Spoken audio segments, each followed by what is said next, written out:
Today's discussion will be the first of a two-part discussion of the obligation to have a Mechitzah in Shul. Today we will be discussing the background and whether you're allowed to daven in a Shul that does not have a proper Mechitzah. And Bez Hashem, next time we'll be discussing the height of a Mechitzah and whether a glass Mechitzah works and the balcony and that whole discussion. Before we begin, once again, this should not be relied upon for halachic psak, and a Rav should be consulted.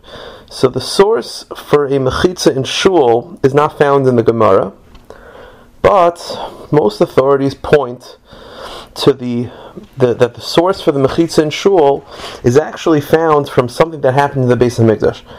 With the Gemara, it's a Mishnah in Sukkah, Daf Nun Aleph. The Mishnah tells us that during the Yom Tov of Sukkot, they built a balcony in the Beis HaMikdash. And the Brisa explains exactly the process for this. Tanu Rabbanan, B'Rishayna originally, Hayim Nashim B'Bifnim, women were inside the Ezras Nashim, V'Anashim B'Bechutz, and the men outside were celebrating the Simchas Beis HaShoeva outside of the Beis HaMikdash. But this is not a good situation because it led to promiscuity. So they reversed it. They had the women to stand on the outside of the Beis HaMikdash and the men to stand the Ezras Nashim. This still didn't work. Therefore they were matakin. They instituted They instituted that the women will be on a balcony above and the men will be dancing below. The Gemara discusses how are they allowed to do this. Does it not say in the pasuk Hakol B'Ksav Miyad Hashem Alei Heskel that you weren't allowed to add to the Beis HaMikdash? The Beis HaMikdash had to be built exactly the way the Navi described it. And the Gemara says that they found the pasuk. The pasuk describes at the end of days there will be a funeral service for the Malach HaMaves, for the Yetzer Hara.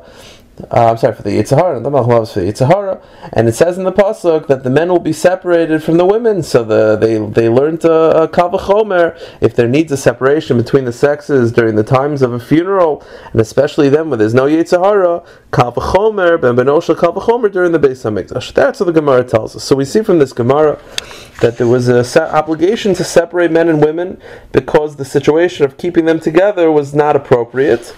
And that was the situation during the times of the Beis HaMikdash during the Simchas Beis HaShoeva.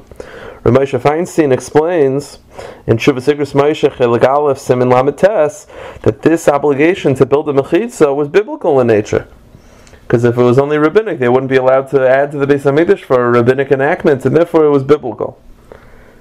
So most Achronim point to the obligation to have Mechitzahs in Shul, that we learn it out from the Mechitzah, from the separation that was created in the Beis HaMikdash. The Chasam Sofer in Shuvas Choshen Mishpat Siman Kuf Tzadi writes that the Mekar for the Chi of Binyan Mechitzah beBeis HaKnesses Nilman Mihatakon beBeis HaMikdash, that it was learned out from the Beis HaMikdash.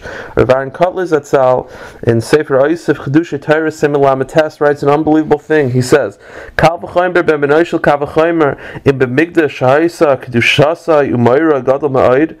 If they needed to separate between men and women in the Beis HaMikdash, the holiest place on earth, and in a place that you would never think that there would be a promiscuity, they still needed to separate between the men and women. So too, even more so, Kal V'chomer, there needs to be a separation in Shul, which obviously doesn't have the holiness of the Beis HaMikdash, and that's where Rav Aaron Kotler writes. So there's clearly the obligation to learn to have a Mechitzah in Shul is obviously the Chachamim point out it's learned from the Beis HaMikdash. Rav Moshe Feinstein goes on to explain that he feels that the obligation to have a Mechitzah in Shul is also biblical in nature, similar to that of the Beis HaMikdash. That's what he says. Yeah, he goes back and forth a little bit. At first he thought perhaps the Beis HaMikdash requires more of a Mechitzah because there's an obligation to have the Torah, Mikdashay Tiro. You have to have special Yira Shamayim in the Beis HaMikdash. Perhaps that's why they need a Mechitzah, but a Shul would not require biblically. But he does say, except by davening, which would be biblical, but he says that he feels that in all situations there will be a biblical obligation to have a Mechitzah in Shul.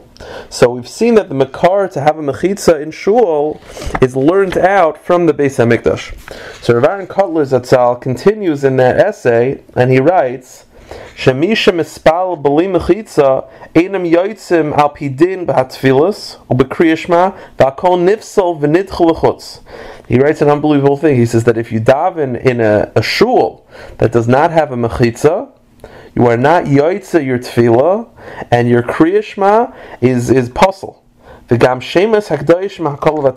bracha that you say in such an area is a bracha levatala, which is obviously a very harsh thing.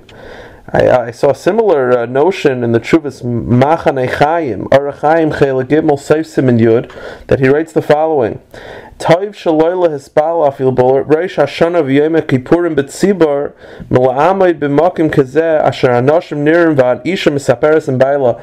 He said it's better to daven b'yechidus on Rosh Hashanah and Yom Kippur than to daven in such a shul where men and women are able to speak to each other. Meaning, it doesn't have a proper mechitzah. He ends off with a very sharp line. He says, "V'hiya mechitzah." This mechitzah, so-called mechitzah, kitzara kol kach, that's so short, shechatzi guf shakol isha megula, that half the women, when a woman stands up, it's up to her waist. Va'isha misaperes and baila, and a woman are able to still talk to the men. Who iser chamer. Actually, echboitz lahasker al beis hazeh shem beis hakneses asher beis migdash mat ras rak asker beis nashim beis hanashim.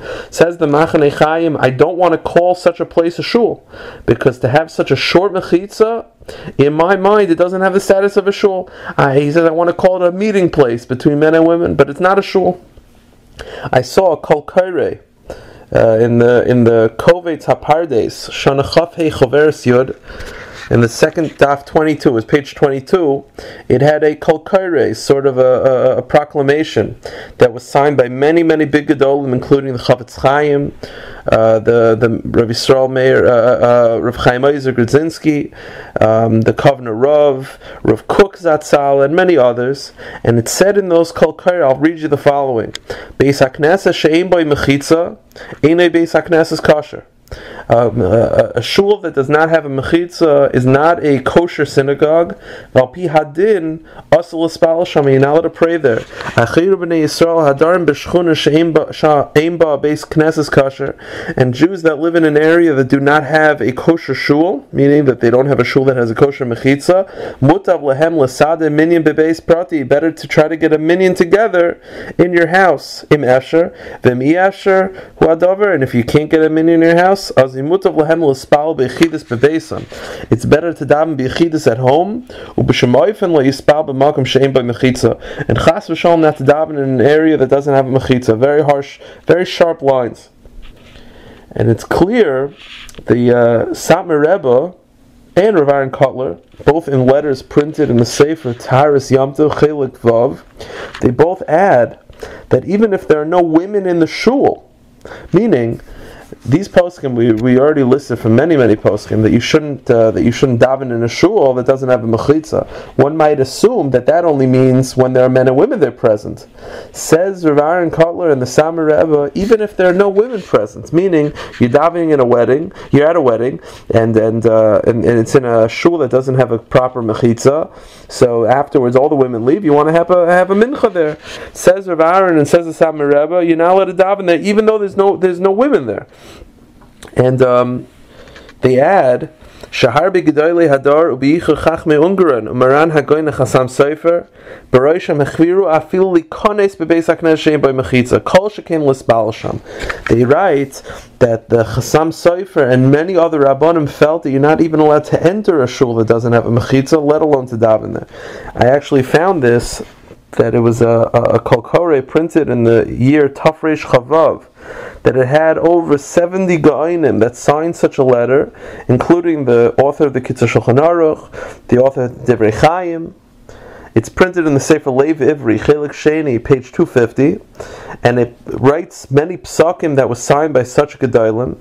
And number 9 of the psakim, it says the following: Asel asis mechitzah hamavdelas ben ezras hanashim v'hanashim rak b'ofen asher lo yechul l'stakl hanashim b'nashim. That the mechitzah has to be in such a way that you won't see each other. We'll discuss later on in the next year whether that's considered accepted according to everybody. Rak yasu kenoheg mimei kedem v'cheinim kvar nasa lo yikantzbe. You're not allowed to enter such a shul. And Rav Moshe Stern, the Debetziner Rav, Chilik Dalet Siman Kuf Mem Zayin Ois Chav Tes, also writes, Gam Kishein Isha Beis HaKnesses, there's a problem to daven in such a shul, even if there aren't women present. It's possible that the reason why they were so machmer is in order to, they felt that they wanted to really make sure that people could daven in such a shul, so therefore it was sort of a macha, that they banned such davening in such an area, but it could be also based on something that Ramosha said in Igros Moshe Chilik Aleph Siman Lamed Aleph, that you're not allowed to daven in an area that was done for pritzas, meaning if an area is miyuchad for pritzas, if an area is used for promiscuity, you're not allowed to daven there. So it could be that they felt that such an area, shul that doesn't have a problem Mechitzah, where people, men and women, gather together, it could be that it's considered a malkum for pritzas. All questions could be sent to avizakatinsky@gmail.com, avizakutinsky@gmail.com.